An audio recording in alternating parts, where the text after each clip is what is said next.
Hello. Chhattisgarh की जनजातियों के ऊपर यह मेरा 5वां वीडियो है। आज हम बिरहोर जनजाति के बारे में पढ़ेंगे। तो बिरहोर जनजाति जो है, यह शब्द जो है मुंडारी भाषा से लिया गया है। बिरहोर का अर्थ होता है बीर प्लस होर। बीर का अर्थ होता है जंगल या झाड़ी, और होर का अर्थ होता है मनुष्य या मानव, अर्थात जंगल काटने वाला या झाड़ी काटने वाला मानव या फिर जंगल में रहने वाला मानव। और अब देखते हैं इसका विस्तार कहाँ कहाँ है। तो इसका विस्तार जो है उत्तर छत्तीसगढ़ में जो है सबसे ज़्यादा इसका विस्तार है, जैसे कि रायगढ़ हो गया, और ये जसपुर हो गया, कोरबा हो गया, बिलासपुर हो गया। अब देखना है कि यह उत्तर छत्तीसगढ़ में ही सबसे ज़्यादा क्यों निवास कर रहे हैं। तो क्योंकि उत्तर छत्तीसगढ़ में हमारा झारखंड स्टेट पड़ता है, वह झारखंड स्टेट में सबसे ज़्यादा बिरहोर जनजाति निवास करती है। ठीक है। और इनका समाज देखते हैं हम, पितृसत्तात्मक समाज है यह। इनका समाज जो है पितृसत्तात्मक समाज है। और इनकी जनजाति के बारे में हमें जानकारी दो पुस्तकों से मिलती है। एक है द बिरहोर, जो कि एस.सी. राय की पुस्तक है, और दूसरी है छत्तीसगढ़ की आदिम जनजातियों की एक बुक है, A.K. सिन्हा सर की बुक है। तो इनसे हमें जनजातियों के बारे में जानकारी मिलती है। इसमें यह बताया गया है कि यदि अगर बिरहोर जनजाति का कोई भी व्यक्ति यदि किसी पेड़ को स्पर्श कर लेता है तो उस पर बंदर नहीं चढ़ता। यह इसलिए क्योंकि इनकी पौराणिक कथाओं में मान्यता है कि यह मोहलाइन छाल की रस्सी से बंदर का शिकार करते हुए पुराने समय से ये चले आ रहे हैं।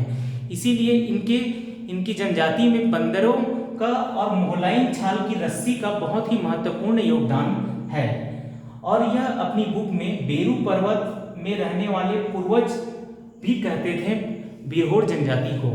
अब देखते हैं निवास स्थल। इनके निवास स्थल को एक बड़ा क्षेत्र होता है। बड़ा क्षेत्र जो होता है पारा या मोहल्ला टाइप का एक बड़ा विस्तृत क्षेत्र होता है, जिसे टांडा कहते हैं। और टांडा के अंतर्गत ही छोटे छोटे झोपड़ियां बनाकर रहते हैं, उसे कुड़िया कहते हैं। और कुड़िया में केवल एक ही कमरा होता है। और अब देखेंगे इनकी युवा गृह के बारे में बात करेंगे। तो इनकी युवा गृह को बोला जाता है गीतुओना या फिर गोतियारा। और प्रसव के लिए अलग से झोपड़ी बनाया जाता है, जिसे कुरमा या कुड़िया कहते हैं। और संतान प्राप्ति को ये शुभ मानते हैं। यदि हमें क्वेश्चन पूछा जाए कौन सी ऐसी जनजाति है जो संतान की प्राप्ति को शुभ मानते हैं, तो यह हमें बिरहोर जनजाति आंसर देना पड़ेगा।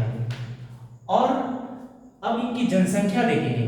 जनसंख्या जो है 3104 लगभग।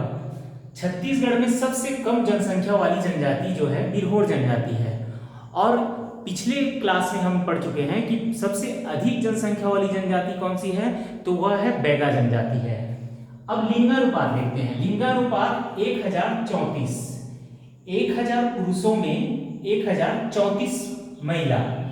और साक्षरता दर 2011 की जनगणना के अनुसार 31.70% है, 31.70% है, और कहीं कहीं 39% भी मिलता है।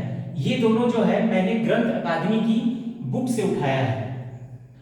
अब आते हैं बिरहोर की बोली कौन सी है। तो बिरहोर जो बोली बोलते हैं वो बोलते हैं होड़कू या फिर बिरहोरी। अब बिरहोर जनजाति को, ये जो छत्तीसगढ़ की आदिम जनजाति में, इन्होंने बिरहोर को दो भागों में डिवाइड करके बताया है। एक होता है स्थायी बिरहोर और एक होते हैं अस्थायी, जो कि घुमंतु जीवन जीते हैं। यह शिकार व कंदमूल की खोज में घूमते हुए जीवन को व्यतीत करते हैं। और दूसरे जो होते हैं स्थायी होते हैं, जो कि कुड़िया बनाकर, झोपड़ी कुड़िया बनाकर निवास करते हैं, जिन्हें जगीस या फिर धानिया या फिर जंगली बिरहोर भी कहा जाता है। और जो घुमंतु जीवन, अस्थायी जीवन व्यतीत करते हैं, उसे भूलिया या फिर उथलू बिरहोर कहा जाता है। प्रसव कराने वाली महिला होती है जो इन्हीं की जाति से होती है, तो इन्हें क्या कहा जाता है, कुसेरू दाई या फिर सुईन दाई कहा जाता है। और यह इनके में एक प्रमुख देवता होते हैं, यह प्रमुख देवता के रूप में सूर्य को पूजते हैं। और यह जड़ी बूटी तंत्र मंत्र के विशेषज्ञ को यह अपनी जनजाति में पाहन कहते हैं। और इनमें एक परंपरागत जाति पंचायत भी होता है जिसके मुखिया को मालिक कहा जाता है। और मृतकों को ये प्रायः दफनाते हैं। और इनकी शरीर की आकृति की बात किया जाए तो यह एक प्रोटो ऑस्ट्रेलाइड तरह की इसकी शरीर की बनावट होती है। और यह एक ऑस्ट्रिक भाषा परिवार की कोलियारी व मुंडारी भाषा परिवार से संबंध रखते हैं। तो यह था बिरहोर जनजाति के बारे में महत्वपूर्ण तथ्य। धन्यवाद।